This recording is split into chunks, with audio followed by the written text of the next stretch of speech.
A letter, creased and worn, lies on the kitchen counter, its edges frayed like the memory of a cold winter night. Sunlight filters through the cracked window, casting a thin line of gold across the paper, and the faint scent of burnt coffee lingers in the air. You are the resident of Marietta, Ohio, staring at the threatening message that will change your life forever. What does it mean? By the end, you'll see this mystery is far from solved. What is the truth behind the Ohio town trapped by letters? That question has haunted the residents of Marietta for decades. In the early months of 1992, a thin fog settled over the riverfront town, muffling footsteps and swallowing the usual chatter of the downtown market. It began with a single envelope, slipped under the door of a modest house on February 15, 1992. The paper inside was plain white, the ink stark, and the words, threatening messages laced with cryptic symbols, stood out like a knife in the dim kitchen light. As more envelopes appeared, the town's pulse quickened, each knock on a mailbox echoing like a warning bell. Who was behind these letters, and what did they want? One concrete fact that complicates this story is that the letters were always typed on plain white paper, with no return address. If you want to see where this goes, hit subscribe, because what comes next changes everything. The investigation into the letters was led by Detective James Smith, a veteran of the Marietta Police Department known for his habit of polishing his badge each night before bed, and his partner, Detective Emily Johnson, a recent academy graduate who kept a notebook of every odd detail, no matter how small.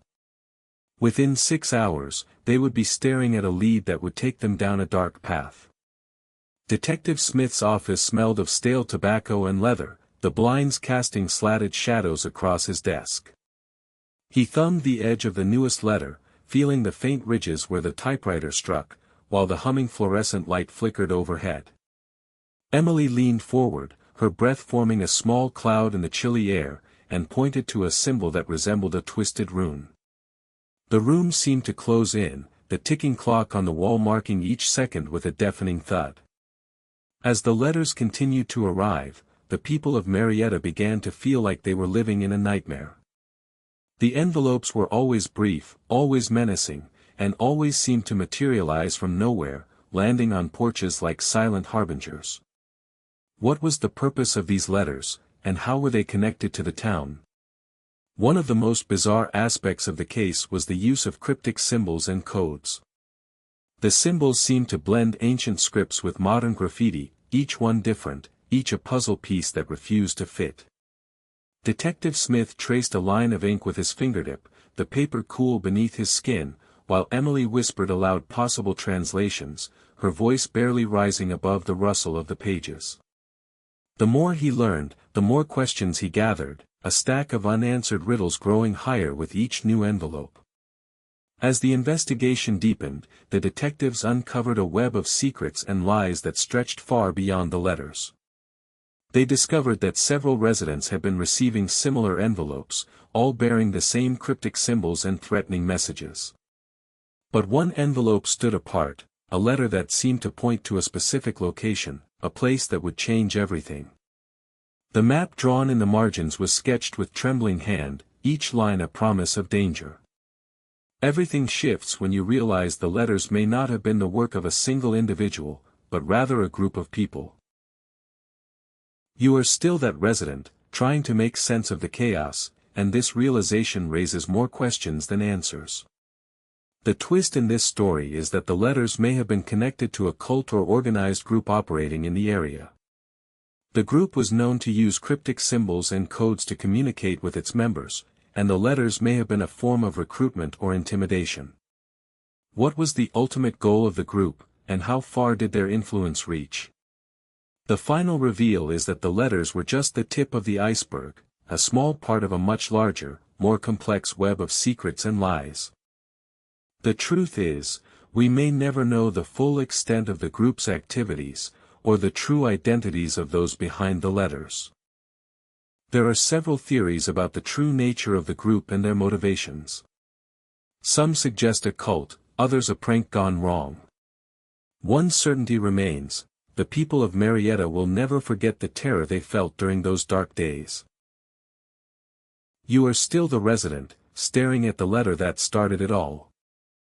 What do you think? Was it a cult or something even more sinister? As you linger on the question, a cold draft brushes past, slipping down your spine. The letters, the symbols, the codes, all feel deliberate, calculated. You glance around the room, eyes catching the flicker of a hidden doorframe in the corner, as if something, or someone, were waiting beyond the plaster. Further down the line of speculation, inconsistencies emerge. Some claim to have seen strange figures lurking on the riverbank, others speak of silent phone calls that end before a voice can be heard. It feels as if the group, if it existed, wanted to stitch fear into the town's very fabric, keeping every resident on edge. An alternative explanation surfaces, a lone individual, seeking attention, wielding the power of anonymity. That theory gains traction when you note that the letters stopped abruptly, with no explanation or follow-up. It's as if the hand that wrote them simply fell silent, either losing interest or being caught. But what if it was something more? What if the letters were only a fragment of a larger, more intricate game, a cat-and-mouse dance that involved not only the residents, but also the authorities, the media, and the curious onlookers beyond the town's limits? Digging deeper, you discover that several residents of Marietta had endured similar harassment, each episode linked by the same cryptic symbols. It feels like an experiment, testing the waters before a full-scale campaign of terror began. Then, a quiet, unassuming woman steps forward with a shocking revelation. She claims to have written the letters, not as part of a cult, but as a desperate cry for help. She suffers from a rare mental condition that fills her nights with vivid hallucinations and relentless voices. The letters, she says, were a manifestation of her illness, a way to give shape to the chaos inside her mind. The revelation sparks a heated debate. Some hail her as a hero for exposing her truth, others condemn her as the monster behind the terror. Listening to her story, you feel the weight of her condition, a genuine struggle that turned the town's fear into a mirror of her own fractured reality. As the truth unravels, you are left with more questions than answers. Was the woman's condition the sole cause of the letters, or did something more sinister lurk beneath? And what about the other residents who claimed to be harassed? Were they pawns in a larger conspiracy, or merely victims of a shared nightmare?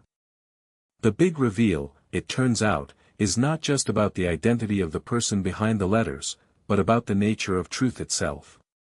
The story of the Marietta letters is a tangled web of secrets, half-truths, and misdirection. It reminds us that truth is always subjective, always filtered through the lenses we wear. Reflecting on the case, alternative explanations surface. Perhaps the woman's condition was not the only factor, perhaps other forces exploited her vulnerability, weaving their own agenda into the fabric of the town's fear. Or perhaps the whole episode was a perfect storm, a coincidence of events that converged to create an atmosphere of terror. In the end, the final conclusion is that the truth is messy, complicated, and hard to pin down. The Marietta letters, like many mysteries, will likely remain unsolved, a puzzle with too many missing pieces. Yet that very uncertainty fuels the fascination, leaving us to wonder and to speculate. As you close this chapter, a single thought steadies your breath: the envelope you hold bears a faint imprint of a fingerprint, half-pressed, as if someone tried to press a handprint onto the paper, then pulled away. That tiny, abandoned imprint suggests the writer never intended the letters to be sealed. What does that mean for the story you thought you understood?